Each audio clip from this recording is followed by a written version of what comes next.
Pope Francis has responded to the German bishops yet again. This is among many responses that Pope Francis has made, in addition to actions that he has taken against the church in Germany, specifically the bishops in Germany, who are currently in dissent from the magisterium. We're going to cover the history of some of that, but first we need to address the breaking news, the news that just came out today about what Pope Francis said about the German bishops and their whole process of what they're doing in dissent against the magisterium. It is so timely. And you know what's even more interesting? The news dropped today. Today is obviously the 21st of November, but guess when Pope Francis actually said what we're going to review? He said it on the 10th. Now, the 10th should be memorable to many of us already because it was on the 10th of this month that the Vatican came out and removed Bishop Joseph Strickland from ministry. And everybody was asking, well, wait, what about the German bishops? So it was literally on that very day that Bishop Strickland was removed from ministry that Pope Francis responded again to the German bishops. Let's look at the actual speech, or not speech, I should say text, that he gave, so we can go straight to the source itself. So here is what he said in a letter that he wrote to 4 influential German Catholic laywomen in the Church of Germany. Pope Francis has written a letter to 4 German Catholic laywomen expressing his concerns about the direction of the church in Germany. This is also then an English translation from CNA, by the way. From the Vatican, November 10th, again, the day that it was announced that Strickland was removed, the same day he moves on the Germans. I extend my gratitude for your kind letter dated November 6th.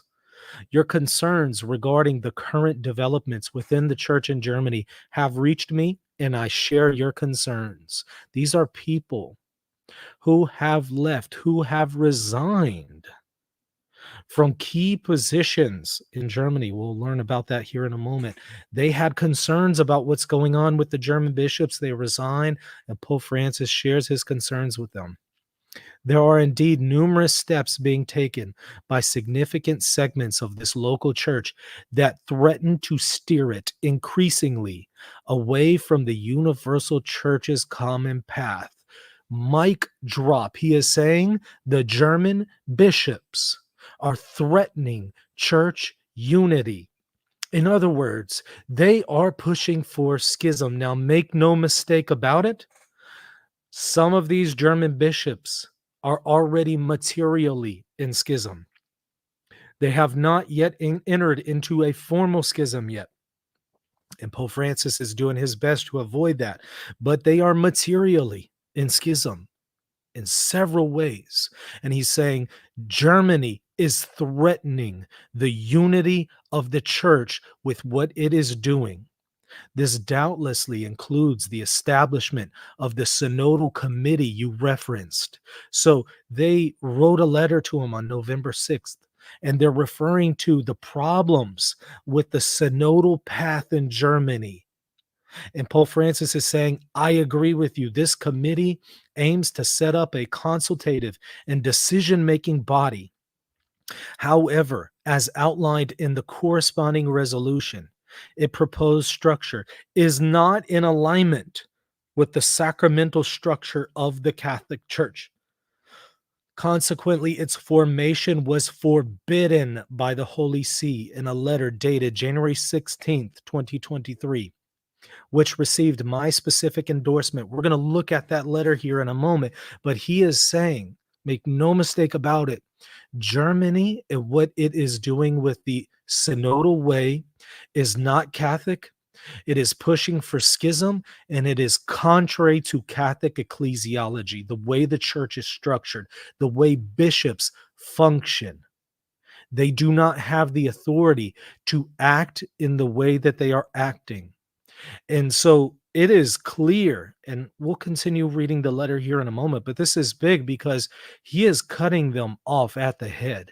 And he's saying all these decisions that Germany is attempting to make in Germany through the synodal way, they are not authoritative, and nobody has to follow them. Nobody in Germany has to follow any of this because the Holy See has already forbidden this type of organization, this kind of abuse of authority. He's saying, if you're like a priest out there and your bishop is saying, "Hey, you need to go and bless this union." Pope Francis is saying, "You don't have to listen to that. You don't have to listen to that bishop because I, as the one who am over the universal church, I, through the Holy See, have said, this is not canonical, this is not authoritative. So no priest and no lay faithful have to follow anything that the German bishops do through the synodal process. Nobody has to follow it because they don't have the authority to implement the directives that they're attempting to push through in Germany."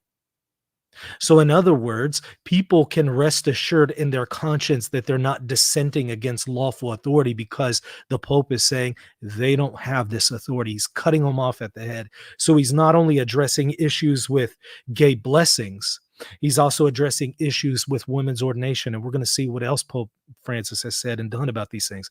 But he's also anticipating and addressing anything else the Synod attempts to put through in Germany. He's saying you can't do this. This whole thing is structured in a way that is contrary to the way the church is actually structured. It has no authority. He's cutting them off at the head. Watch the rest of the letter here. It's pretty interesting. In my letter to the pilgrim people of God in Germany. If y'all are not familiar with that, you need to go and read it because Pope Francis writes directly to the people of God in Germany. And we're going to actually look at a few interesting points there from what he said because, wow, it goes contrary to the narrative that we hear about Pope Francis. He said, in my letter to the pilgrim people of God in Germany, I sought not to find salvation in constantly evolving committees, nor to persist in self-absorbed dialogues rehashing the same themes. Boy, that does describe the Germans. They keep coming with the same stuff over and over and over. Rather, I aimed to re-emphasize the importance of prayer, penance, and adoration, something that unfortunately the German bishops are missing, according to Pope Francis. They're missing prayer, penance, and adoration. And by the way, sneak peek, he's also saying they're missing real evangelization because they're trying to make themselves like the world rather than evangelizing the world with the gospel. That's a sneak peek for you. I urged an openness and a call to action to engage with our brothers and sisters, especially those found at the thresholds of our church doors, in the streets, within prisons, hospitals, public squares, and cities. I firmly believe that in these places, the Lord will guide us, bringing the gospel to them. I commend your contributions to theology and philosophy and thank you for your witness to the faith. May the Lord bless you and may the Blessed Virgin Mary keep you. I kindly ask that you continue to pray for me and for our shared commitment to unity, united in the Lord, Francis. And he also did sign this by hand. So this is directly from Pope Francis. Now we're going to look at what the German Catholic laywomen have said in response to this letter written to them, as well as these other documents that Pope Francis is pointing them to. So not only forbidding Germany to do what it's doing, we're also going to look at what Pope Francis has done in canon law, forbidding further the Germans from doing what they're doing. We're also going to look at that letter of the Holy Father, once again undermining the German bishops and telling them stop following the ways of the world. Stop trying to listen to the world and be conformed to the image of the world. Rather, listen to Jesus, follow Christ, follow the Gospels, and transform the world with the message of Christianity. Here is from CNA. They report the response from the German Catholic laywomen. It says Pope Francis has expressed deep reservations about the direction of the Catholic Church in Germany, warning that concrete steps currently being taken threaten to undermine unity with the universal church. Again, make no mistake about it, the Germans are pushing for schism. They are threatening church unity. The Pope made his criticisms in a letter to 4 German Catholic laywomen that was published in the German newspaper Welt on November 21st. So again, it was just published today, but he actually wrote it on the same day that he announced Bishop Strickland and his removal from ministry. There are indeed numerous steps being taken by significant segments of this local church that threaten to steer it increasingly away from the universal church's common path, the Pope wrote. The letter dated November 10th and was written in German and included the Pope's handwritten signature. So it's not like this is a forgery. Chief among the Pope's concerns is a push to set up a permanent synodal council, a mixed body of laity and bishops that would govern the Catholic Church in Germany. You can't do that when it comes to exercising the authority of the episcopate, is what is being said here. Now, it is interesting at the Council of Constance, one of our ecumenical councils, we did have laity voting there, but ordinarily, you only have bishops who are voting members of an ecumenical council. But here we're not even talking about an ecumenical council. We're talking about the way in which, on the local level, dioceses are governed. And that needs to be episcopal, not something that is done by the laity or a mixture of the two. Now, of course, laity can advise bishops. Absolutely. And of course, laity can do other things in the diocese, but actually governing, who has the authority to govern in the Catholic Church? According to Jesus, he gave that authority to the apostles. Now, do we have any apostles alive today? No. But what we do have is successors to the apostles, and those are the bishops. So what they are doing with the synodal process on the local level is contrary to the way Jesus established the Catholic Church in the way it's to be governed. And you might think, well, wait, I thought that there's lay participants at the Pope's synod in Rome. Isn't the Pope contradicting himself? No. And see, this is where people are missing it. The Synod of Bishops in Rome is a consultative body only. It is not actually an episcopal body. It is a consultative body, and the Pope can ask for people's opinion and advice from, frankly, anybody, whether they're a bishop or not. And so that's what that is. However, in Germany, whenever they have this synodal way and this synodal process, is that merely an advisory body? No. The Germans are trying to use the synodal way not as an advisory body, but actually as the body to govern the German churches.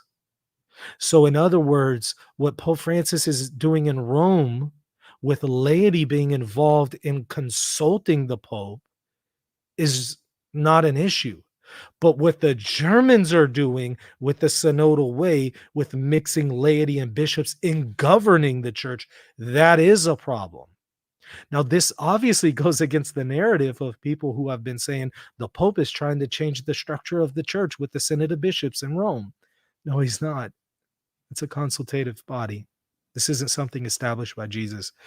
The Synod of Bishops is less than 100 years old. It was started by Pope Paul VI.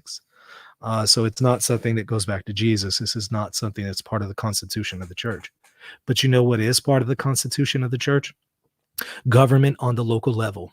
And what are the Germans trying to do? They're trying to alter the way in which the local level is governed, which is a threat against the constitution of the church on the local level. It is a threat against it. Their ecclesiology is not Catholic. And that's what the Pope is saying. And that is why the Pope and the Holy See has forbidden what they're doing. And they have told them, you can't go through with this process. And it's not authoritative. So anybody out there in Germany who thinks that they're bound to follow the synodal process, you're not. That is not a lawful exercise of authority by the bishops in Germany, according to the Pope. You have the Pope backing you up if you want to say, I'm not going to listen to my bishop when he tells me, perhaps as a priest, to bless a gay union. Or I'm not going to listen to my bishop when he tells me, well, if you don't want to bless it, at least refer these people to a priest who will. You don't have to listen to your bishop when he does that. He's not exercising authority lawfully because a higher authority, i.e. the Pope, has overruled that lower authority. He's cutting the Germans off at the head. Rather than going the route of, well, let's go ahead and trigger a formal schism by excommunicating or removing all of these bishops from their episcopal sees, knowing that they're not going to yield to that. They're just going to remain in their episcopal sees, and they're not going to listen to the Pope. Instead of going the route of, we're now going to have a formal schism, and there's really no way to bring this schism back into the unity of the church. Instead of that, he's cutting them off at the head, and he's just saying, you guys basically don't have any authority to do what you're doing. And so nobody really has to listen to you. And then he's overruling them in canon law. That's what's incredible here. We'll get to that here in a moment. Look at this. Establishing this council is a top priority for the German synodal way, a controversial initiative that has demanded significant changes in church structure and teaching. In his letter, the Pope underscored that this kind of consultative and decision-making body, as currently proposed, is not in alignment with the sacramental structure of the Catholic Church. He referenced a January 16 letter from high-ranking Vatican officials to German bishops, which he specifically authorized. So he authorized it, that explicitly prohibited the establishment of the synodal council. And yet Germany has just said, we're going to ignore you and continue to be in dissent. Rome has said, you can't do this. A committee of synodal way leadership recently met at November 10th in Essen to lay the groundwork for the synodal council, which they aim to establish no later than 2026. Rome has said, you can't do this. 4 German bishops voted in June to block funding for the preparatory committee, and a total of 8 out of 27 German ordinaries were absent from the November 10 meeting. In his recent letter, Francis proposed a different path forward for the church in Germany. Instead of seeking salvation in constantly evolving committees or self-absorbed dialogues, rehashing the same themes, the Pope underscored the need for the Catholic Church in Germany to be rooted in prayer, penance, and adoration. Boy, do we need that these days. Wouldn't it be nice if the German bishops stopped their dissent against the magisterium and spend that time instead in prayer, penance, and adoration? Wow, that'd be incredible. He also called upon German Catholics to engage with our brothers and sisters on the margins, especially the sick, imprisoned, and those at the thresholds of our church doors. I firmly believe that in these places the Lord will guide us. The letter was addressed to the theologians Katharina, I don't even know how to pronounce that last name, Wester Horstmann, and Marianne Schlosser, journalist Doritha Schmidt, and the religious philosopher Hannah Barbara Gerl Falkowitz. The 4 German laymen had previously been delegates to the synodal way. So they were delegates, but they resigned in February in protest. Now, listen to this. They resigned in protest against the synodal way. Pope Francis writes to them and encourages them and says, I agree with what you're doing. That's, again, more shots fired at the German bishops. They wrote to the Pope on November 6th, expressing their concerns about the direction of the Catholic Church. 4 days later, he writes them back. I mean, Johnny on the spot, as I say, right? He responded really quickly to them. In his response, the Pope urged the four women to pray for him and for our common cause of unity. Why? Because the Germans are threatening the unity of the Catholic Church. They are pushing for a formal schism, not just the material schism that they're already in, at least the ones who are on board with the synodal way, but they're pushing for a formal schism. The German theologian Martin Brüsk described the Pope's letter as clear and forceful signal to halt the work of the Synodal Committee. The flagship of Peter has given the German Church a broadside across the bow, said Brüsk in a statement provided by New Beginning, a group of German Catholics critical of the synodal way. That's right. Not everybody in Germany is a bad person. Not all Catholics in Germany have lost the faith. There are faithful Catholics in Germany. Excuse me. Those who do not want to hear and see this will bear full responsibility if they ultimately disappear into the maelstrom of division. Leadership of the German synodal way has recently framed their push to establish the Synodal Council as consistent with Pope Francis's emphasis on increased synodality in the Catholic Church, including the recent Synod on Synodality assembly at the Vatican. What a lie. You see how Satan twists things? Oh, well, the Pope, you have a Synod of bishops in Rome, and therefore that grants what we're doing with our Synod. But they're equivocating, because the Synod of Bishops in Rome is merely consultative. It is not a governing body, nor is it a teaching body, according to Pope Francis himself. He actually put that into canon law to make sure people are clear. The Synod of Bishops has no teaching authority. It certainly has no governing authority.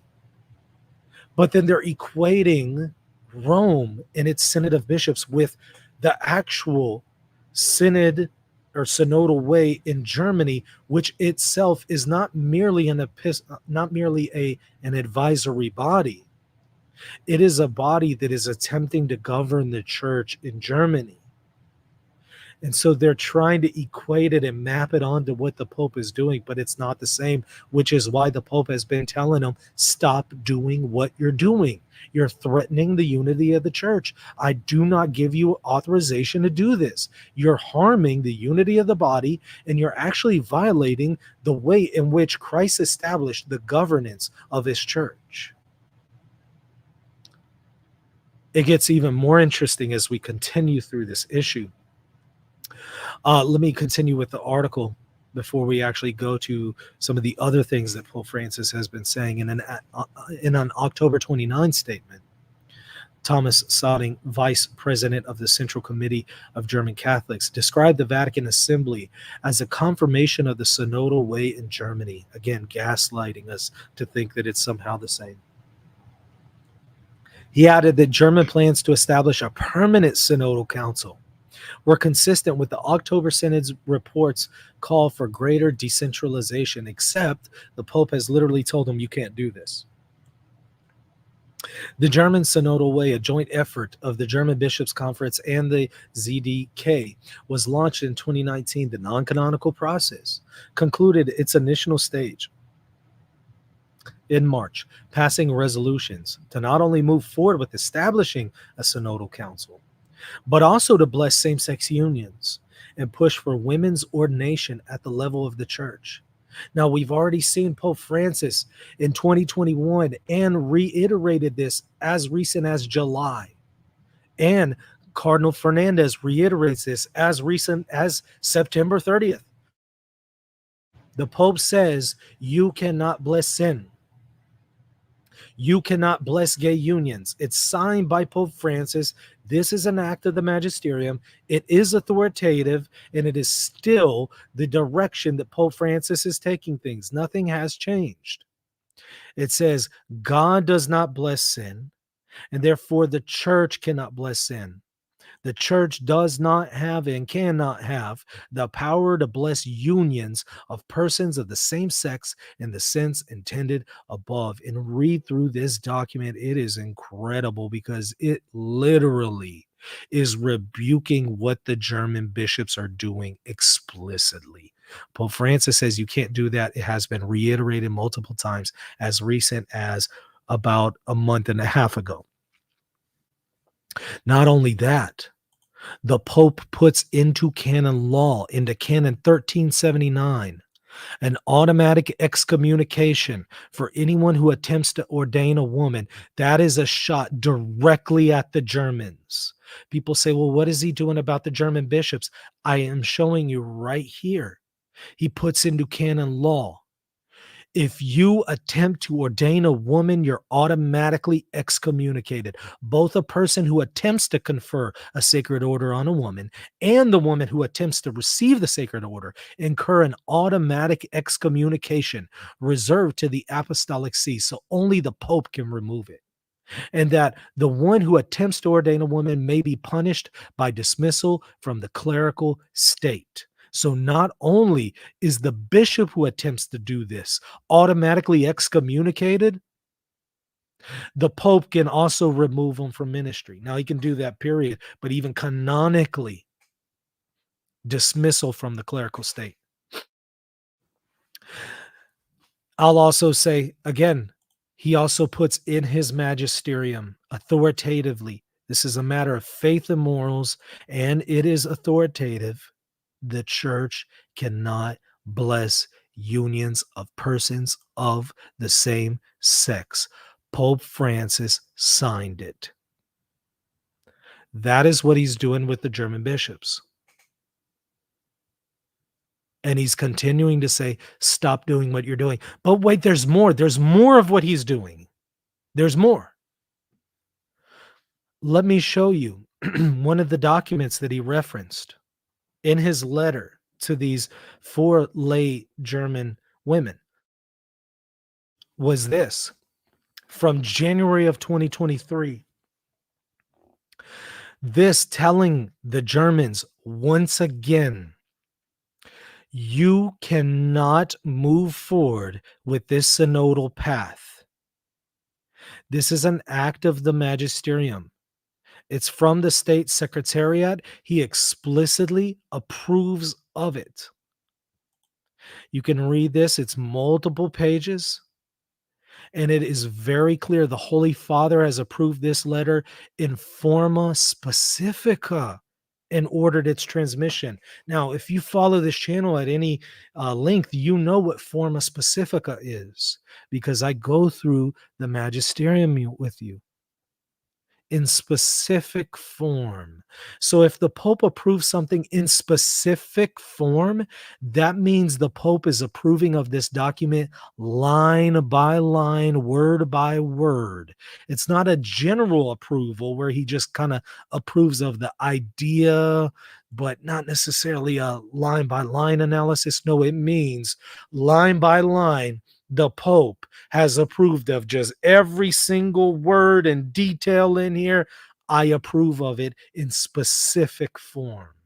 So you can't come back and say, well, maybe he didn't read the document carefully. Maybe he's just approving of the overall idea. No, he's approving of every single word in here. And what is the document doing? It says you cannot establish the synodal way. Stop doing what you're doing. This is in violation of what I've told you elsewhere. Stop doing what you're doing. And yet the Germans are still saying, we're going to be in dissent and we're just going to do what we're doing, which is, again, material schism.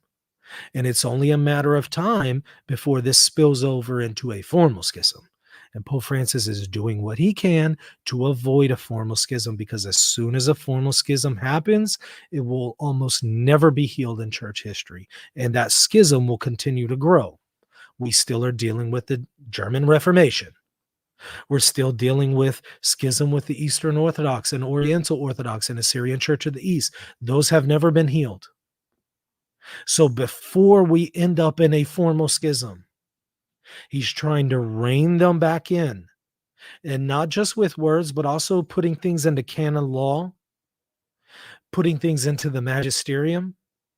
And shockingly, some of these German bishops are still saying, we're going to keep doing it anyway. They're begging for a formal schism here. And it may come to that. It may come to the point that the Pope just says, look, I've done all the negotiating I can with you. And I've tried to avoid this at all costs. But at some point, we're just going to have to cut our losses with Germany. I don't know if that's going to happen under this pontificate or the next, but I can see the Holy See coming to the point where it says, okay, we can't negotiate with you and dialogue with you. You're clearly not listening. You're just being 100% disobedient. At this point, we need to just cut our losses and start over from scratch in Germany. I know Pope Francis wants to avoid that, and I don't blame him. Because as soon as he goes the direction of we have to cut our losses, I'm going to try to replace an entire Episcopal conference. As soon as he does that, you have a formal schism, not just a material schism.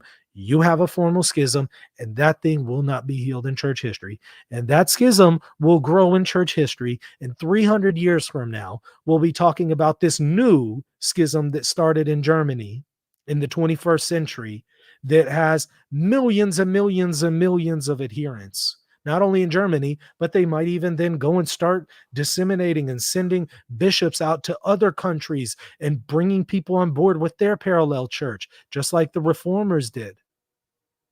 And you could end up having another Protestantism as large as it is now. Imagine two Protestantisms in addition to all of the other bodies that we're not in full communion with and we're still trying to heal. This thing could seriously turn into another parallel church in a schism very, very quickly. So he's doing his best to try to bring them in before saying, okay, we have to cut our losses and we just have to deal with another schism. It's unfortunate that the Germans are even putting the Pope in that situation. That's not right. And again, I speak here in general. It's not all German bishops. There's some German bishops opposing this. And, there's priests and lay faithful there in Germany who are not on board with this. So when I say the German bishops, I'm just speaking generally here. I'm not talking about every single German bishop. Now, look at this. Let me show you something else here. Pope Francis decries German synodal way as neither helpful nor serious. Look at this. This was January of 2023 where he referenced that letter. In an interview published Wednesday, Pope Francis decried the German synodal way as elitist, unhelpful, and running the risk of bringing ideological harm to church processes. What ideology is he talking about? I am so glad you asked. Let's actually look and see. Here's what the Pope says in his letter to the faithful in Germany that he just referenced for us. Look at this. You're going to love it because it goes contrary to the narrative about Pope Francis. At the heart of this temptation, there is the thought that faced with so many problems and shortcomings, the best response would be to reorganize things, make changes, and indulge in mending and order to adapt the life of the church to the prevailing logic or the logic of a particular group. Listen to that. He's saying there are people who are tempted right now to be like the world, to just change the church to be more like it. The world wants us to approve of certain sins. There's a temptation of some people in the church to say, well, we need to just kind of get with the times.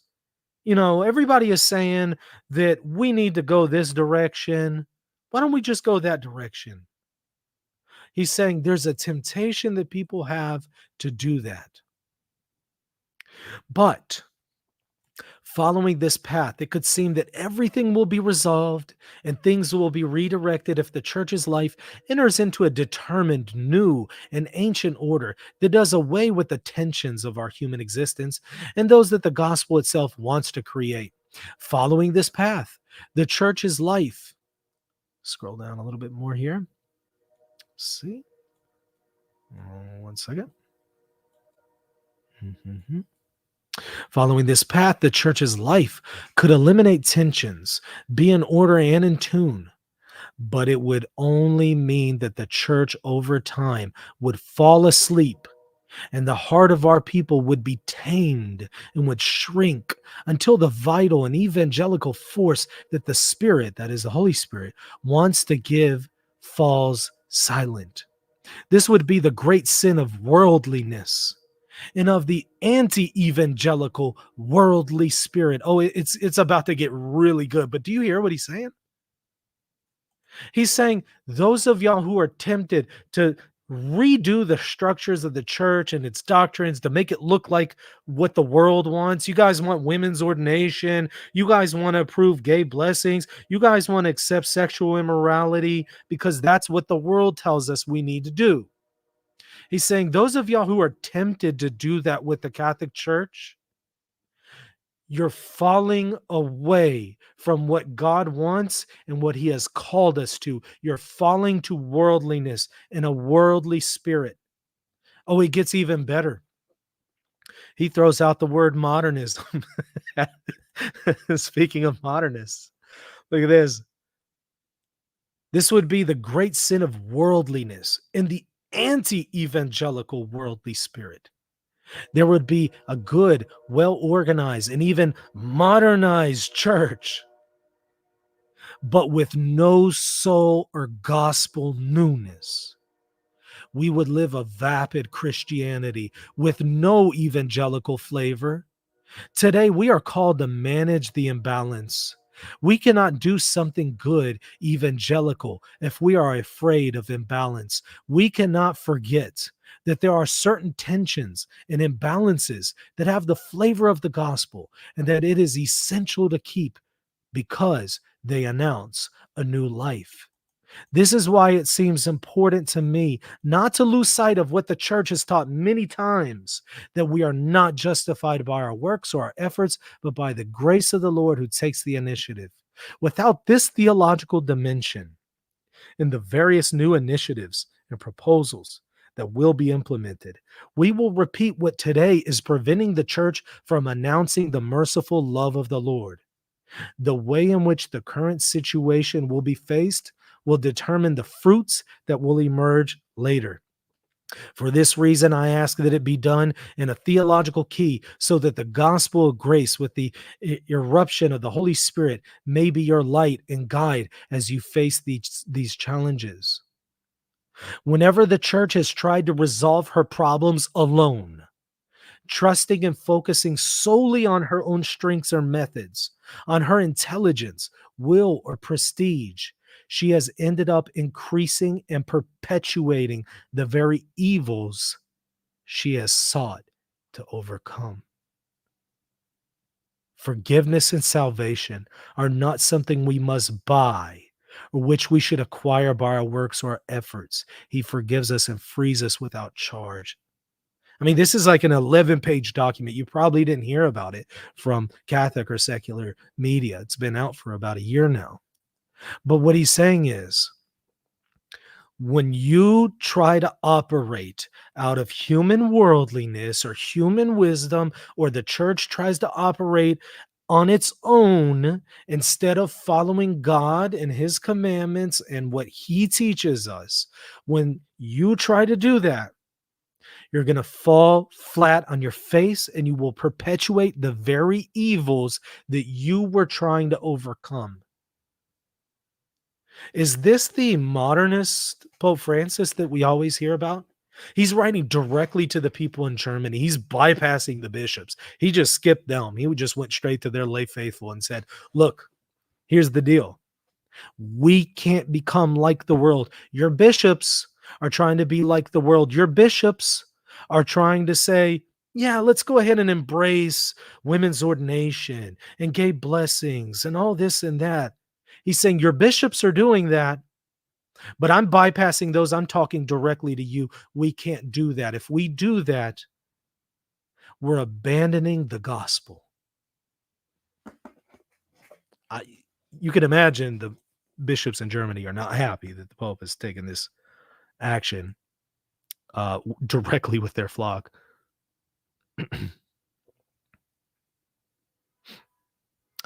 Look at this, by the way. I mean, I highly recommend you read the whole document. I'll put a link to it, but I just have to throw this one out. He says it is therefore necessary, as your pastors have pointed out. Ooh, that's a nice jab at them. As your own pastors have said, to reassert the primacy of evangelization in order to look to the future with trust and hope, because evangelizing the church begins by evangelizing herself. A community of believers, a community of lived and shared hope, a community of fraternal love. She needs to listen constantly to what she must believe, the reasons for her hope, the new commandment of love. And you read this document, it's very clear. He's pushing evangelism and a conversion to Christ. He puts that forward to them. Now, it's so interesting because we tend to hear Pope Francis depicted as a person who's against evangelism. And yet, when we actually read him, he's in favor of evangelism. And he's in favor of people turning away from the world and turning to Christ. He's literally even saying negatively, we shouldn't be modern. You know, those who are trying to push for modernism, we shouldn't be modern. We shouldn't follow the ways of the world. We need to follow the ways of Jesus.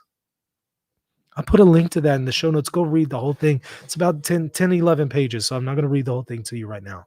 But you need to read that because he just pointed us in this letter that was just posted today by Pope Francis. He points us to this document. So go and read it. Let me continue with that other article. And let's also see what it said, because this is from, again, January 25th, 2023. Let's see what he said. The German experience does not help, the Pope told Associated Press when asked about the controversial process, explaining that dialogue should involve all the people of God, not just Germany. They don't get to just go and change the faith. The 86-year-old pontiff contrasted the German event, which is not a synod, with the Universal Church's recently extended Synod on Synodality. In other words, Pope Francis is saying what we're doing with the Synod on Synodality in Rome as a consultative body is not what the Germans are doing with their Synod, which is literally they're attempting to use it to govern the church. You know, all those criticisms that you've been hearing against the Synod on Synodality, all those criticisms, they're not true about the Synod on Synodality, but they actually are true about the German Synod. So literally take all the stuff you've been hearing in fake news about the Synod trying to change the governance of the church and promote this or that. Fake news. That's not what's going on with Rome. But that actually is exactly what's going on with Germany. So it's true. It's just not true about what's going on in Rome. It's just a legitimate criticism about what the Germans are doing. But Pope Francis is saying, that's not what we're doing in Rome.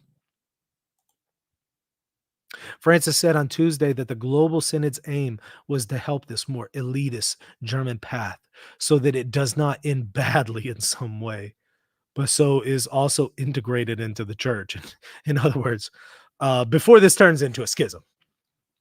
I mean, again, make no mistake, the Germans, I think these dissenting Germans are already materially in schism. They're not formally in schism yet. They are materially in schism. But we're starting to get really close to that formal schism line.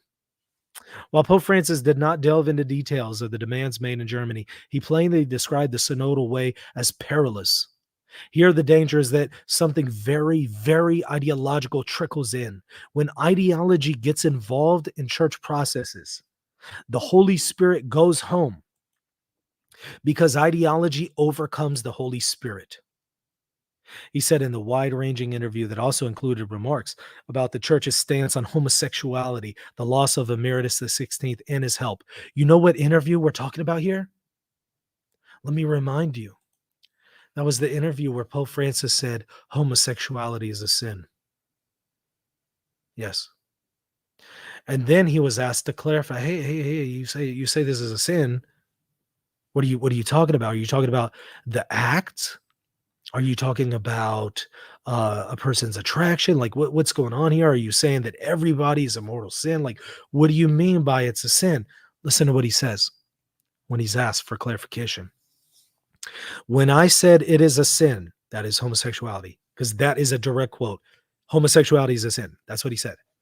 When I said it is a sin, I was simply referring to Catholic moral teaching, which says that every sexual act outside of marriage is a sin. Oh, oh. So not just homosexuality, but also fornication, also adultery, right?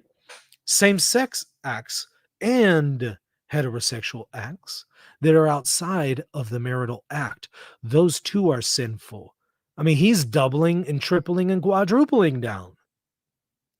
He says, of course, one must also consider the circumstances which may decrease or eliminate it.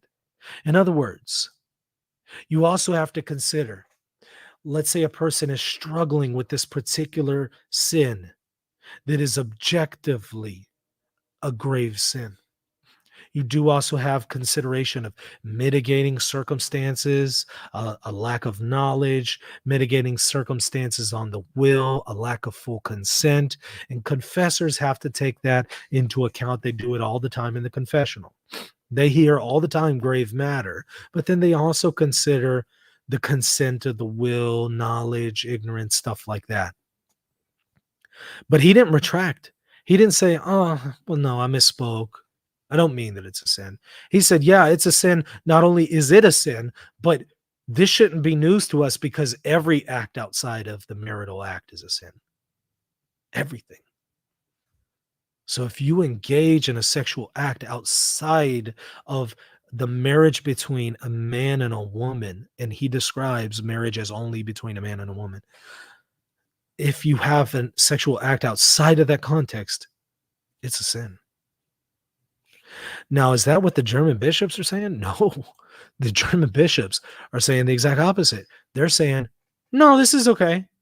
Psychology, blah, blah, blah. It kind of tells us that, there's nothing wrong with it. And now we understand sociologically this phenomenon better. And so there's nothing disordered going on here when people act on this. As we just understand science better. Pope Francis isn't on board with that. He didn't get that memo. He still says, no, this is a sin.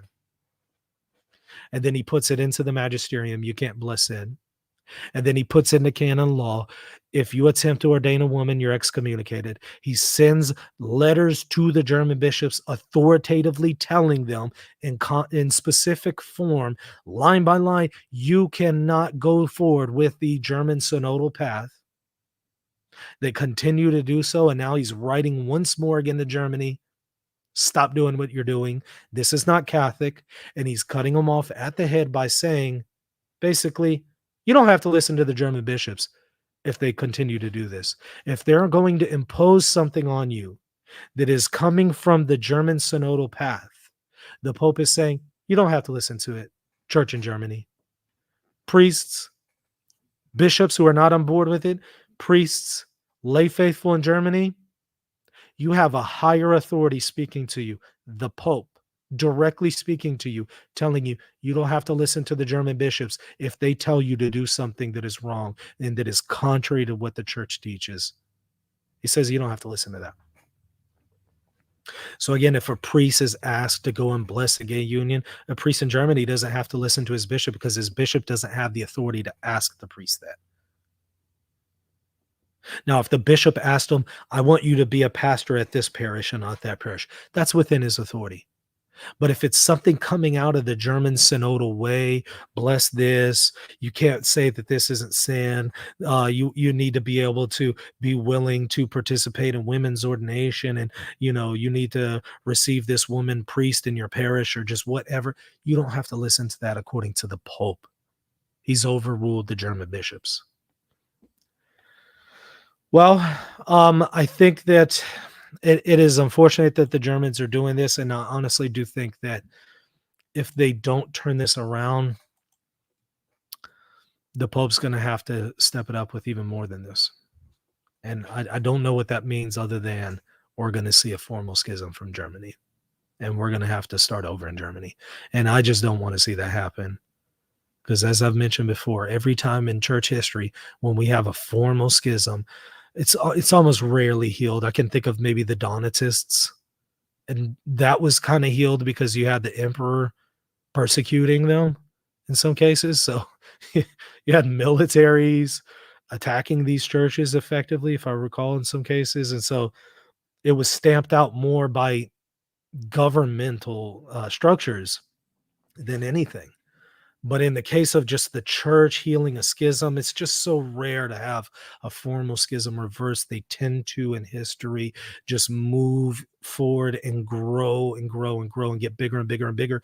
And then you have people born into these schisms who grow up into a schismatic body that is not in communion with the Catholic Church. And then they grow into the error that they're born into. And then every time you have a schism, they always end up adopting a heresy too. Schism and heresy go hand in hand. When you have a formal schism, the formally schismatic body always ends up denying dogmas of the church every time in church history, every single time. And at this point, by definition, just to be in formal schism, you're automatically denying papal supremacy. So there's that heresy involved as well with formal schism. So this is unfortunate, and I really hope what we're going to see from the church in Germany is these bishops say, okay, we're going too far. We're pushing the envelope too much. We need to dial it back. And I hope we're going to then see them being brought back into the fold and turn away from this before we get to a point that this is just irreversible. And we're coming up on that point. Let's pray for the church in Germany. Let's pray for Pope Francis because he has a tough job. I would not want to be the Pope having to deal with this situation because it's not just Germans. It's also some of the Flemish bishops. And if it's them, it's going to end up being others in the future too. I would not want his job right now. Let's pray for him to give him wisdom to know what to do. That's a tough one. And this is difficult for any Pope to handle. Especially this particular pontificate. And so, again, he needs prayers. Germany needs prayers. Let me grab these super chats real quick. Oh, thank you so much, Sean Matthew, for gifting those. Absurd Scandal, thank you for your super chat. Drew the Catholic, thank you. Michael, we all appreciate you. Your output has been insane lately, but very needed. Hopefully you can find some rest soon. Pray for you. Appreciate that. Thank you. I think I got to all of the documents that I wanted to touch on at the moment, but I will put a link to the letter of the Holy Father to the church in Germany there in the show notes. And I hope that y'all go and actually read it. This isn't the end. This isn't the end. You're going to hear more from the Holy Father on this issue. So let's support him. Let's also share this information so that people are aware, because the narrative out there right now is that the Pope is completely silent and doing nothing about the Germans. That's not true. We might say, I wish he did more. I wish he did this. I wish he did that. Okay, I can entertain those discussions. But stop saying he's doing nothing. Magisterium, putting into magisterial documents teachings, sending them letters explicitly saying you cannot do what you're doing canonically, prohibiting them, putting into canon law revision saying you can't do this. He is doing something. Again, might we say, I want you to do more? Yeah, we can have that discussion. But most people don't even know that he's been doing any of this. So let's share this with others so that they could be aware. We could start actually, instead of complaining against our Holy Father every single day, we can start praying for him. Because if we spend half the time that we spend complaining about Pope Francis and the German bishops, if we spend half of that time that we spend complaining and use it in prayer and penance and fasting and praying for Pope Francis and the church in Germany, I honestly think we would have reconciliation and there wouldn't be any threat of schism at this point. Let's spend like at least 10% of that energy that we spend complaining. Let's do that with prayer and fasting. And I honestly think that will knock this problem out. Hit that like button, hit the subscribe button if you want to support me. A great place to do it is patreon.com/reason and theology.